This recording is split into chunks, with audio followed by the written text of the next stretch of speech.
get paid, manage risk, scale up. We do not just fly, we on the sky, sky commander, die. See, above, go, we on, get ahead. Okay, let's get started. If you were to ask, say, 100 freelancers or agency owners when exactly a business dispute starts, I mean, almost all of them would give you the exact same answer. Right, they'd point to the blow-up. Exactly. They would say it starts the moment the client gets angry. Yep. You know the feeling. It's that moment the heated email hits your inbox at 4:45 p.m. on a Friday, or maybe your phone rings and the person on the other end is clearly raising their voice, breathing heavily into the receiver. It's a terrible feeling. It really is. But what if I told you that is entirely wrong? What if the actual dispute wasn't born in that moment of anger at all? Because it usually isn't. Right. What if it was actually born weeks earlier in a proposal that sounded perfectly clear but actually wasn't? Or a handoff email. Yes, a handoff email that was just a little too casual, or a pre-flight checklist that was just a little too loose. Yeah. Today, we are taking you on a masterclass in dispute prevention and management. And the sources we're pulling from today are really fascinating. They are. The stack of sources comes out of the high-stakes, highly regulated world of commercial drone operations. Which sounds very niche at first glance. It does, but here is the secret. Whether you fly drones for a living, run a freelance graphic design business, consult for tech firms, or manage a high-end creative agency, the principles we are unpacking today are completely universal. 100%. It's about client psychology. Exactly. This is the ultimate operating system for protecting your profit margins, protecting your reputation, and honestly, protecting your own sanity. Which is something we all need. Absolutely. So our mission for this deep dive is to help you fundamentally transform how you operate. We want you to stop trying to be the kind of professional who is impossible to disappoint. Because that's a trap. A huge trap. We want you to start becoming the kind of professional who is hard to misunderstand. Okay, let's unpack this. It really is a profound shift in mindset when you start to look at your business through that lens. Because the pursuit of being impossible to disappoint is, at its core, a pursuit of people-pleasing. Yeah, it really is. It relies on endless flexibility. It relies on constantly bending over backward, reading between the lines, and desperately trying to guess what the client actually wants. Which is exhausting. It's totally exhausting.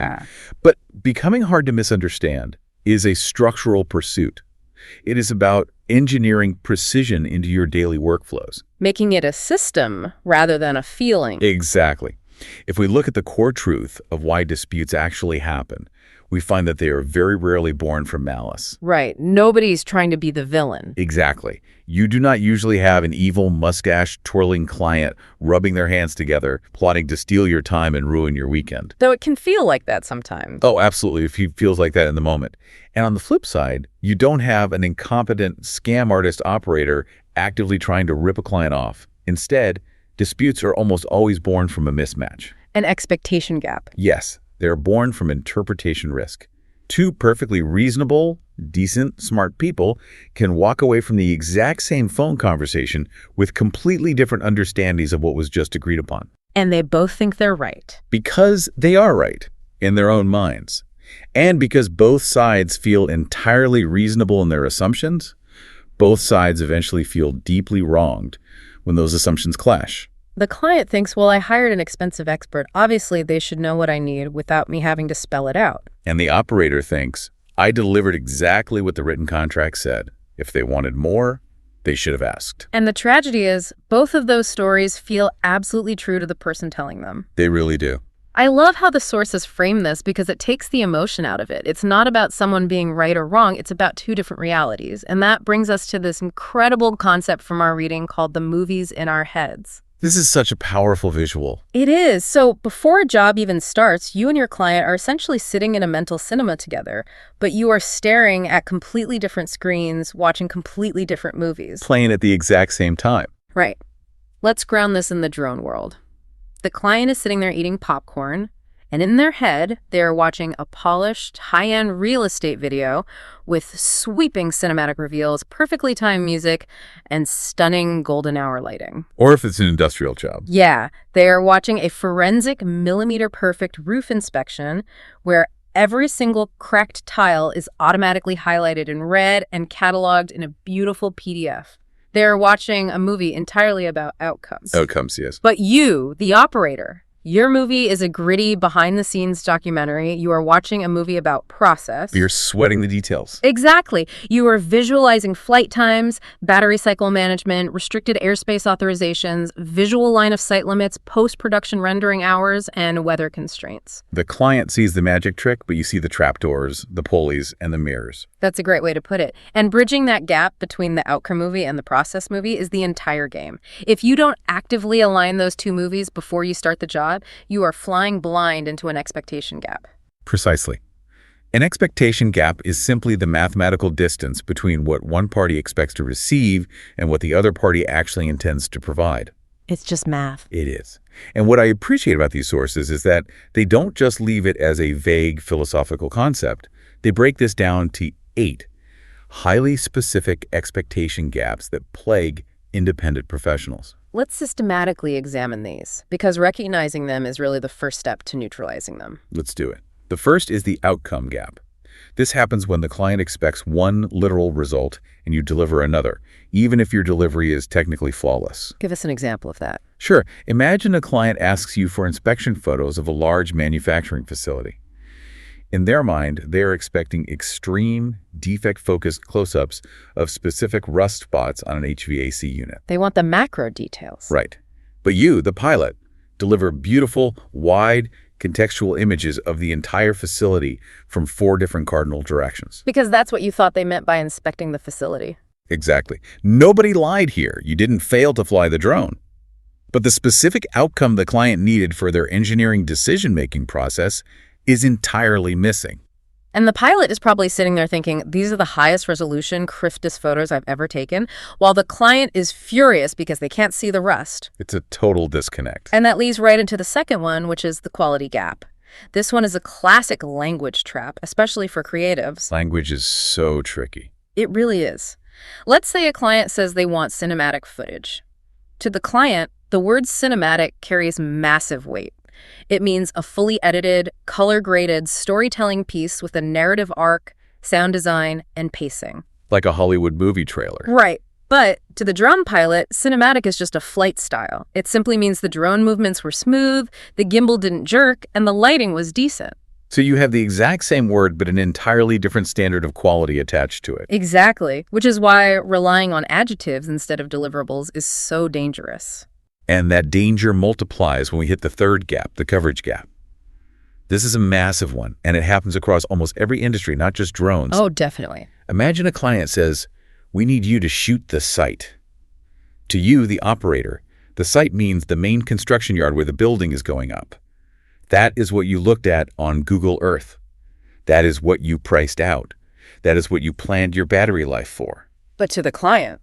To the client, the site includes the main yard, the 2-mile dirt access road leading up to it, the entire perimeter fence line, and the adjacent parking lot they are leasing. Oh, man. You deliver the files, and the client immediately says, "Where's the rest of it?" Now, you aren't just arguing about the quality of the footage, you are fundamentally arguing about the definition of the word site. I can feel the stress of that exact conversation just talking about it. Because now you're in a position where you either have to go back and work for free, or you have to tell the client they are wrong. And telling a client they are wrong never goes well. Never. And closely related to that coverage issue is the timing gap. A client shoots you an email and says, "We need this data soon." Soon is another one of those dangerous words. So dangerous. They assume soon means they're getting a Dropbox link that same evening. You assume soon means your standard, unexpedited turnaround time of 3 business days. Because nobody actually clarified the timeline on paper. Right. So now you have one person who feels unfairly rushed and ignored, and another person who feels unfairly pressured and micromanaged. It is a recipe for instant resentment. And resentment builds incredibly quickly when we encounter the 5th gap, the revision gap. The dreaded revisions. In creative fields, and certainly in drone video production, this is perhaps the most notorious trap of all. The client often believes that when they hire you, revisions are an open-ended subscription. Like an all-you-can-eat buffet. Exactly. They think they can request tweaks, color changes, music swaps, and re-edits indefinitely until they reach a state of perfect emotional satisfaction with the product. But the operator assumes the standard, quote, covers exactly one minor round of basic cleanup. That specific gap is what turns profitable, exciting jobs into endless, margin-destroying nightmares that drag on for months. Oh man, the endless revision loop is where profit goes to die. But what about the operational side? Because the sources also talk about the responsibility gap, which feels a bit different than just a creative disagreement. It is different. The responsibility gap is a logistical failure where both sides assume the other person is handling a critical prerequisite. Give me a scenario for that. Let's look at a commercial real estate shoot.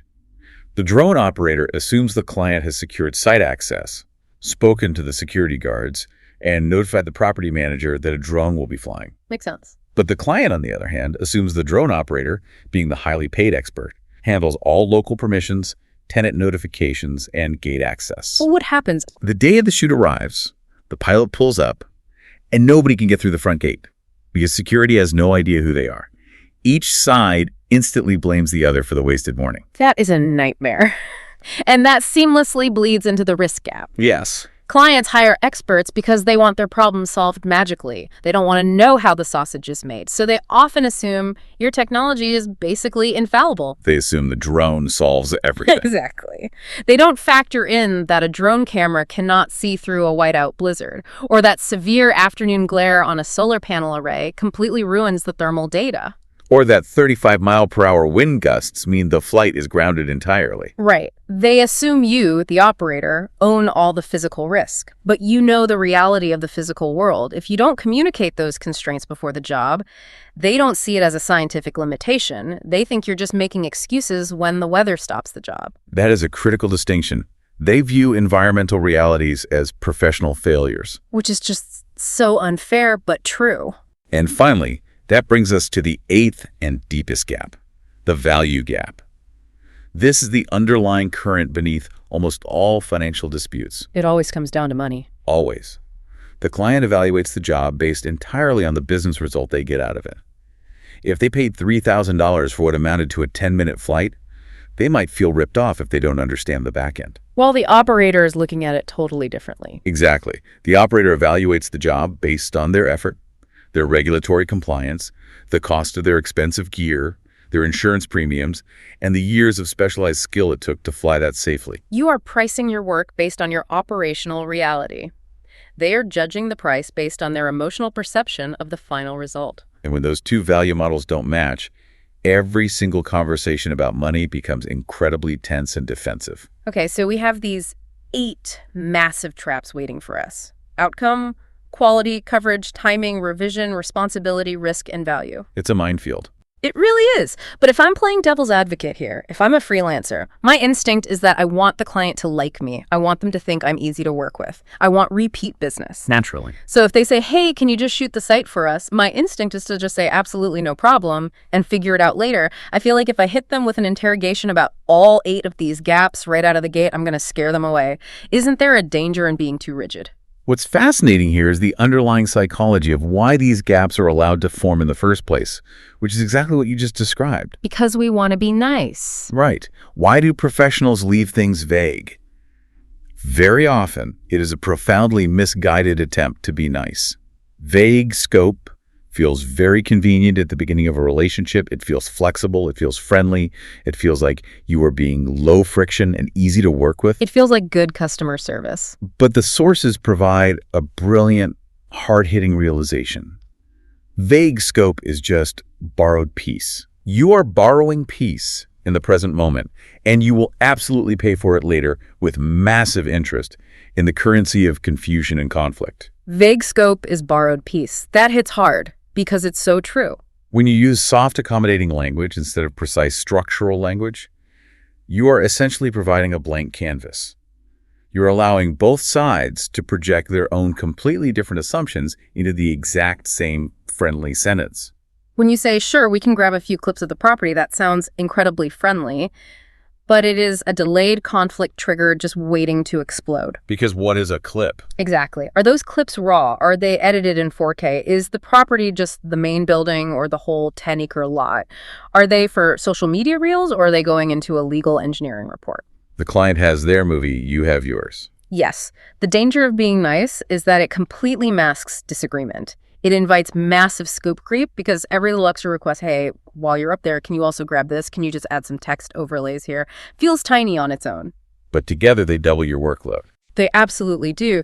And the other culprit the sources call out here is the trap of rushed approvals. You know, you're losing daylight, the site manager is incredibly busy, everyone is rushing to get to the next meeting. And someone just glances at a screen and yells, "Looks good, go ahead." Exactly. Rushed approvals are incredibly seductive because speed masquerades as competence. Moving fast gives everyone involved a little hit of dopamine. The client thinks, wow, this team is responsive, they don't bog me down. And you think, great, we're keeping momentum, we're getting the job done. But motion is not alignment.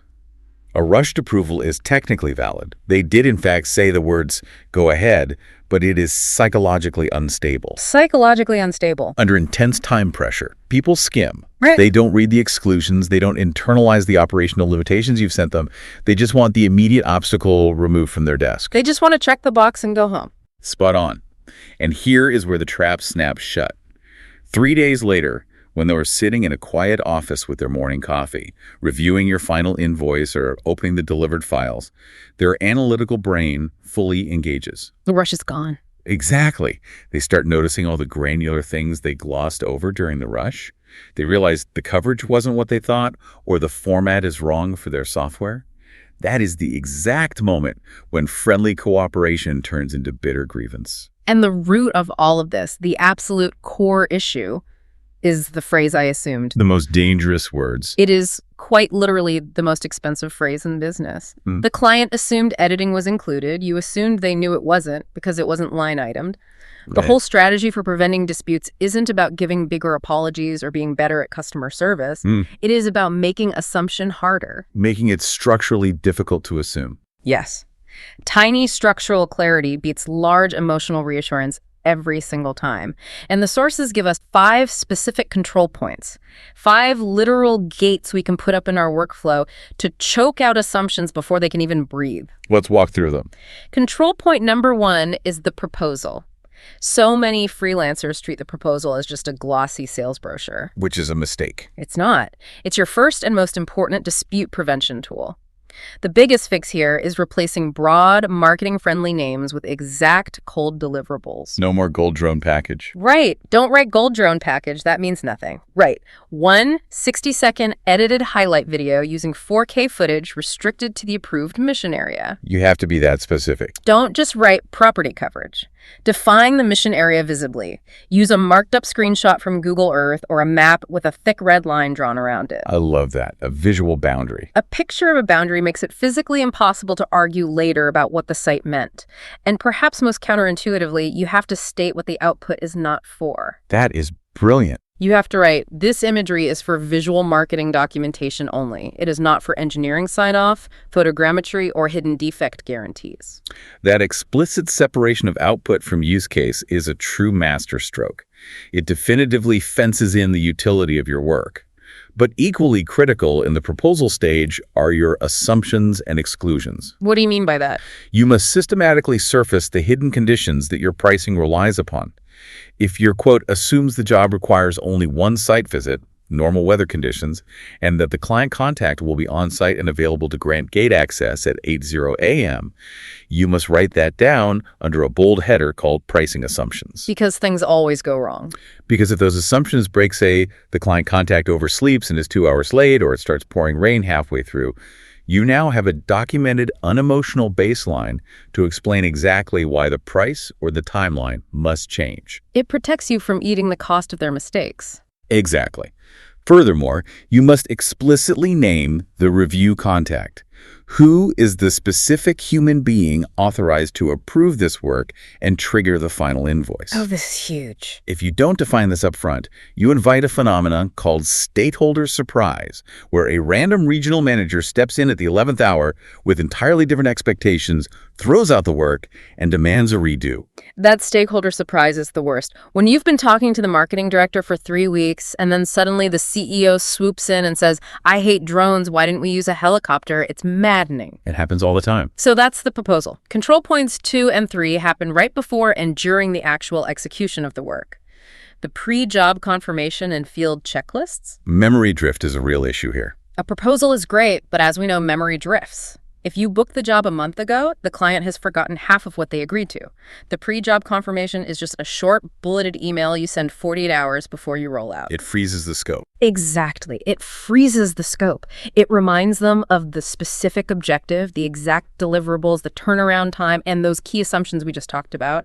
It completely stops the client from walking up on site and saying, oh, I thought we were also doing the interior walkthrough today. Nip that right in the bud. And when you are actually in the field doing the work, you need a change checklist because the client will inevitably walk up to you, point to something outside the boundary and say, hey, while you're up there, can you also shoot the roof of that adjacent building? They always do. Always. You need a mental trigger here. You don't panic, you don't get defensive, and you absolutely don't just automatically say yes. You use the ultimate field phrase provided by our sources. This is a great phrase. Happy to look at that. Let me separate what is part of the original scope from anything additional so I can handle it fairly. Let's pause and really look at the mechanics of that specific phrase. Happy to look at that. Let me separate what is part of the original scope from anything additional so I can handle it fairly. It's so smooth. It is brilliant because it establishes immediate ironclad boundaries while maintaining an entirely collaborative, positive tone. It signals high professionalism. It doesn't shut them down. Right. It doesn't say no, but it firmly communicates that additional means a separate evaluation, which implies a separate cost. Which sets expectations perfectly. Moving along the timeline to control points 4 and 5, we reach the post-production and handover phase, delivery packaging, and the handoff email. This is where a lot of people drop the ball. A shocking number of excellent, highly skilled operators stumble and ruin the client experience right here. They do the hard work in the field, they edit beautifully, and then they send an email at 11:00 p.m. that just says, files attached, thanks. Just a naked Dropbox link. That is a massive wasted opportunity.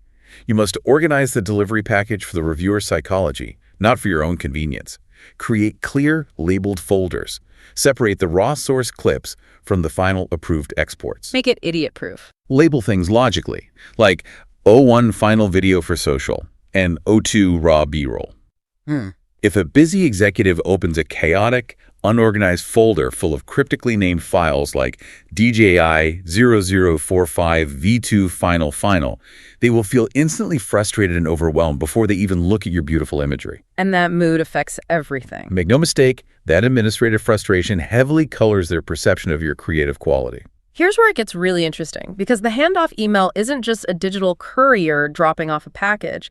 It is an active part of your evidence file. It's a legal document almost. It is your final conflict prevention gate.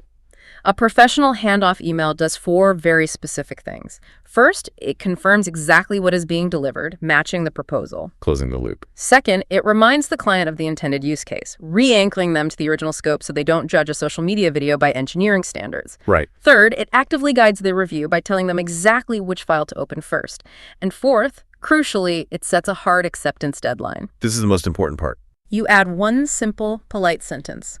Please review against the agreed deliverables and let me know if there are any issues within 3 business days.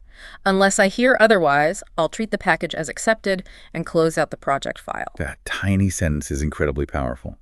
You are actively managing the timeline of their judgment. You are keeping the project alive only within a tightly controlled window, rather than letting it linger as an open-ended emotional object on their desk. It forces them to act. If you implement those 5 control points consistently, you are actively training your market. You are teaching your clients how to work with you. Which is what we want. If you are sloppy, if you just send a Dropbox link with no context, they will push boundaries. They will assume revisions are free forever. But if you are clear, structured, and calm at every gate, they will adapt to your professionalism. They will respect your boundaries because you have demonstrated that you respect your own process. But let's be real for a second.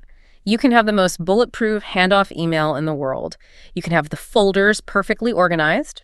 And sometimes, despite all of that, a dispute still happens. It's inevitable. The client opens the folder, hates what they see, and fires off an angry email. You are instantly at ground zero. Your heart rate spikes.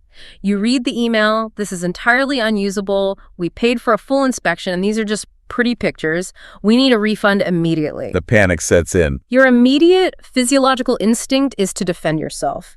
You want to rely on your memory of the shoot, you want to point fingers, or if you're a people pleaser, you panic and immediately offer a free reshoot just to make the angry feeling go away. Which is the worst thing you can do. What is the very first thing you actually do?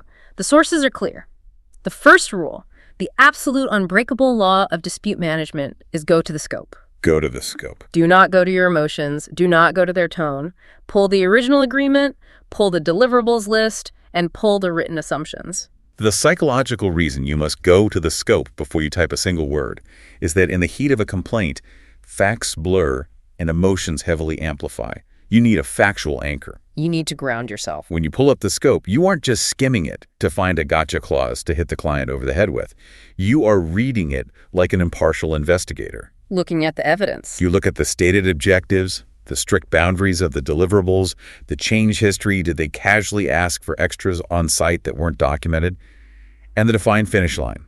You are doing this mental exercise to separate what the sources call the scope version of events from the story version of events. The scope version versus the story version. I like that. The scope version is documented, sterile reality.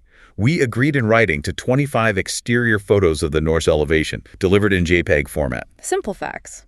The story version is the client's panicked, emotional interpretation. We paid thousands of dollars for a complete building analysis, and you entirely missed half the property and ruined our presentation. It's so dramatic. You must always compare the promise you made to the reality you delivered before you engage with their emotional story. Okay, so I've looked at the scope. I see that I actually did deliver exactly what was written, but the client is still furious. How do I reply without just saying, "Hey, idiot, read the contract," which is what I really want to say? Which will just make things worse. Exactly. This is where we use what the sources call the calm response script. This is the exact anatomy of the perfect first reply to an angry client. It is a 5-step masterpiece. Break it down for us. Step 1 is acknowledge. You say, "Thanks for flagging this." You don't say, "I'm so incredibly sorry we ruined your day," and you definitely don't say you're completely wrong. You just acknowledge that they raised a flag. Keep it neutral. Step 2 is name the gap. You say, "I can see there is a mismatch between what you expected and what landed on your side." Mismatch is a great word. Step 3 is signal review. I'm reviewing the original scope, the deliverables list, and the mission record right now. Showing you are taking it seriously. Step 4 is clarify categories. You break their giant blob of anger down by saying, "I want to separate whether this is a quality issue, a coverage issue, a timing issue, missing files, or an expectation mismatch." Forcing them to be specific. And step 5 is set the next step. I'll come back to you with a clear written update and next step options by 3:00 p.m. today. This raises an important question. Why is that specific, slightly robotic-sounding structure so highly effective in a real-world crisis? Why does it work? It works because it masterfully de-escalates the situation while allowing you to retain complete, unshakable control of the frame. First, it slows the tempo of the interaction down. By stating that you are reviewing the records and will reply by 3:00 p.m., you prevent yourself from making panicked, premature admissions of guilt or offering unwarranted free work. It buys you time to breathe. But most importantly, it forces the client to move out of their emotional brain, their amygdala, and into their analytical brain, making them think instead of just react. When you ask them to categorize their issue, is this specifically about file transfer corruption, image sharpness, or a missed deadline? You deny them the ability to just broadly, vaguely claim everything is terrible. You force them to identify the actual factual gap. It replaces emotional accusation with technical classification. I hear that. And step 2, naming the gap, is brilliant. I see a mismatch. But if I'm playing devil's advocate here, if I tell an angry client I see a mismatch between what you expected and what landed, aren't they just going to scream back, "The mismatch is that you did a terrible job"? Probably. How do we keep them from escalating right there? It's a valid fear. Yeah. But the phrasing is intentional. By saying what landed on your side, you are creating distance between their anger and your identity. Oh, that's smart. You are treating the deliverables as a third-party object that you are both examining together. You are sitting on the same side of the table looking at the problem rather than sitting across the table fighting each other. Even if they yell back, you have maintained the high ground. You haven't taken the bait. So, once you've calmed the room, bought yourself some time until 3:00 p.m. and identified the actual factual problem, we move into fixing the gap. Now we solve it. This is where we talk about the remedy ladder and refund logic. The primary mindset shift here is realizing that a dispute is an operations event, not just a customer service event. You never diagnose or treat the problem from emotion alone. That's a crucial distinction. A lot of operators, when faced with an upset client, immediately reach for their wallet. The imposter syndrome kicks in, they feel terrible that someone is mad at them, and they think, I'll just refund them 50% right now to make the pain go away, and hopefully they won't leave a bad review. We've all been tempted to do that. But the sources are adamant handing money back is very often the absolute wrong move. Why? Because the client doesn't necessarily want your money, they want the business problem solved that they hired you for in the first place. They need the product. If they need aerial imagery to close a $10 million real estate deal tomorrow, giving them $300 back doesn't help them sell the building. It just leaves them with a broken product and a missed deadline. Precisely. A fast refund acts as emotional anesthesia for the operator, but it usually fails the client's underlying business need. This is why seasoned professionals use a remedy ladder. The remedy ladder. You start at the lowest, least expensive rung that genuinely restores the missing value, and you only move up the ladder if the gap absolutely cannot be closed. Let's walk through these rungs because this is the core of operational defense. What's the first rung? The first lowest rung is simply to clarify. Sometimes the client just didn't understand the folder structure, or they don't have the right software to open a raw file, and they panicked. A 2-minute phone call explaining how to unzip the folder solves the crisis. That's the easiest fix. The second rung is to repackage or relabel. If the data is all there, but it's chaotic and the client is overwhelmed, spending 30 minutes organizing and renaming the files solves their pain without costing you a dime in refunds. And if it's deeper than just labeling, like what if they actually hate the edit? Then you move to the third rung, a recut or re-export. If the video pacing is wrong or the file format is incompatible with their presentation software, a quick re-export from your editing timeline fixes it.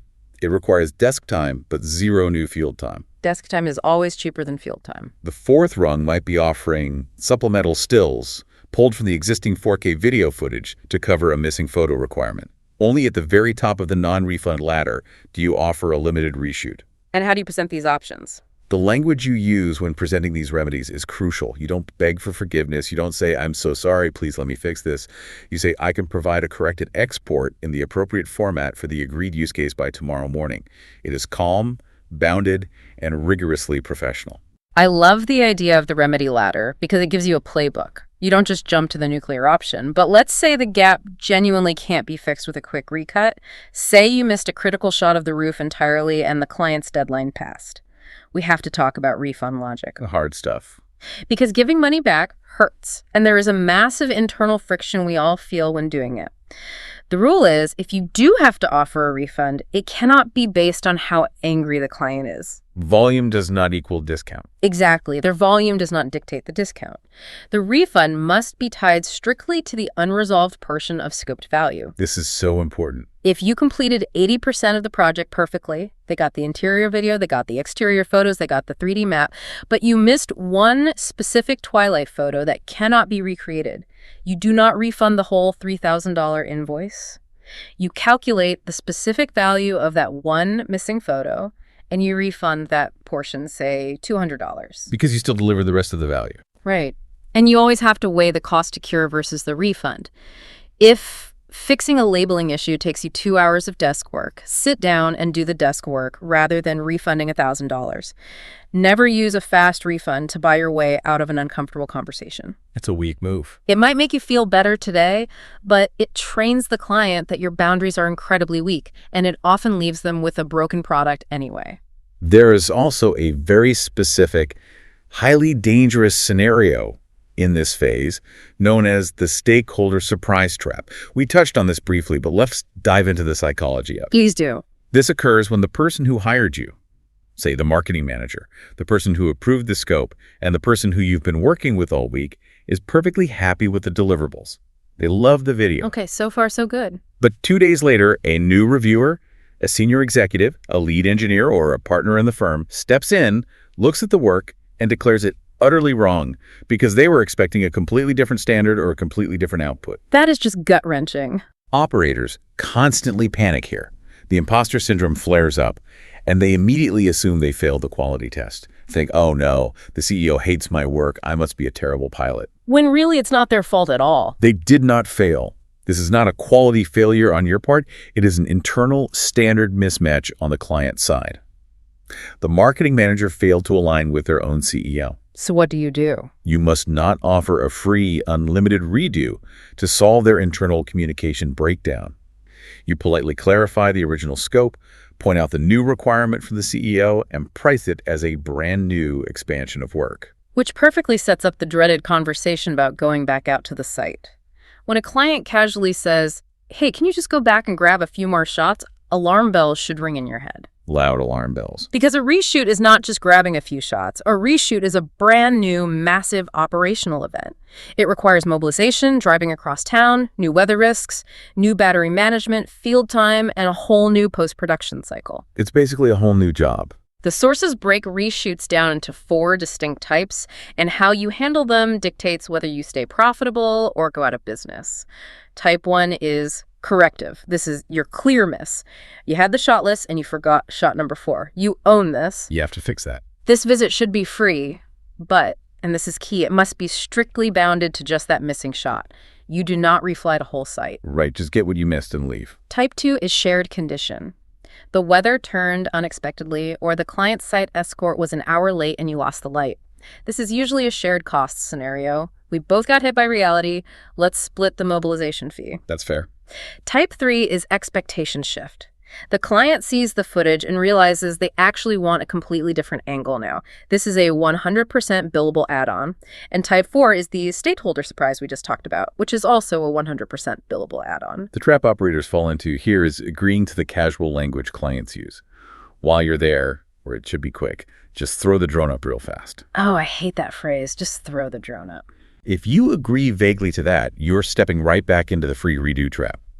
You must stop this momentum by insisting on a reshoot memo. What's a reshoot memo? A reshoot memo is a simple, one-page written document that defines the specific shot list for the new visit, the time cap on site, the expected deliverables, and the price, even if that price is $0 because it's a type 1 corrective visit. Putting it in writing changes everything. You must define what is not included. By structurally separating your corrective capture from their new requested coverage, you protect your margins, your time, and your sanity. So what does this all mean? We've talked about emails, we've talked about folders, we've talked about psychology, but we have to anchor everything we do in absolute reality. And in the commercial drone world, that reality is governed by federal law. It's serious business. This isn't just about being a smart business owner, it is about regulatory survival. Because if a client dispute pushes you into breaking the law, you lose your license, your insurance, and your livelihood. If we connect this to the bigger picture, the regulatory spine of drone operations actually reinforces everything we've discussed about boundaries.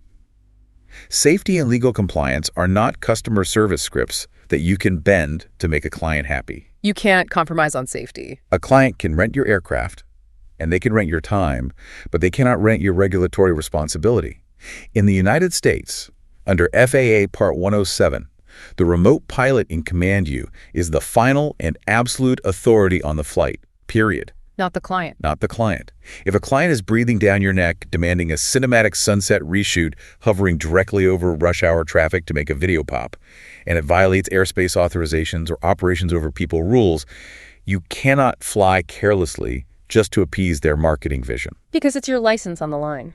Furthermore, if the pressure causes an incident, accidents crossing certain damage or injury thresholds must be reported to the FAA within 10 days.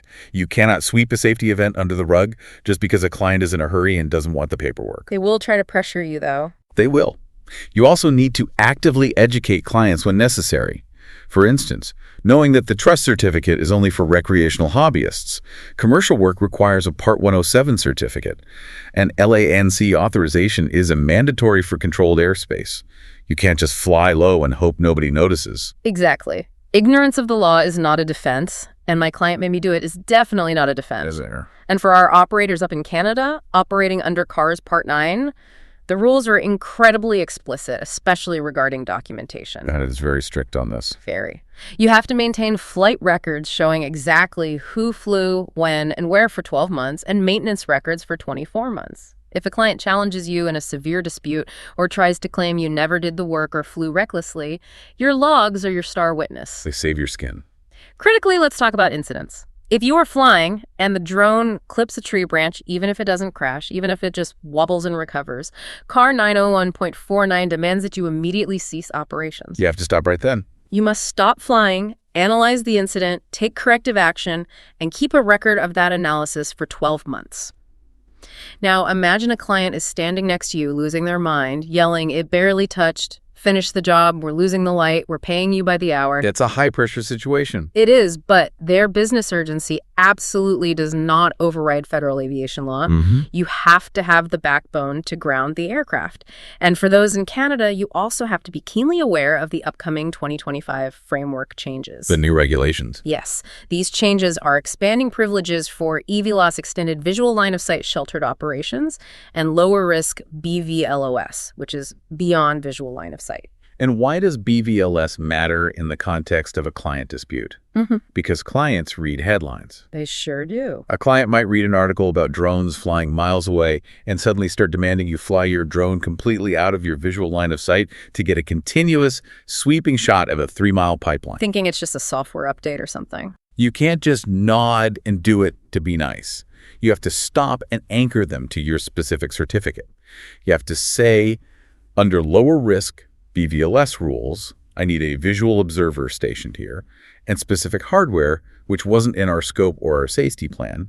You use the regulation as an unemotional shield against unreasonable demands. Using the law as a shield. I love that. It takes the argument away from, I don't want to do this, to the federal government physically will not allow me to do this. Very effective. But even with all these shields, we have to talk about the dark side of this business. While the vast majority of clients operate in good faith and just want a good product, you will eventually encounter bad faith actors. They are out there. Recognizing the red flags early is a critical survival skill. A major red flag is the immediate use of threats, whether explicit, like I have a huge following and I'll destroy your reputation online if you don't refund me, or subtle, like you really don't want me escalating this to my legal team. Total bully tactics. Another massive red flag is the weaponization of chargebacks, where a client threatens to reverse the credit card charge before even reviewing the evidence or the remedy you provided. Holding your money hostage. Refusing to actually open and review the files to identify the specific problem and just repeating it's all garbage is a huge warning sign. As is moving the goalposts, where every single time you solve one complaint, they magically invent a new one, inflating minor, easily solvable issues into a claim of total invoice failure just to extract a refund. When you see those red flags flying, your entire posture has to change. You have to aggressively set boundaries. The moment pressure replaces specifics, you must tighten your process. Stop having casual phone calls. Stop texting. Or put it in writing. Move absolutely everything to written email. Say, to make sure we close this cleanly and accurately, I want to lock the specific issue list in writing before any corrective work begins.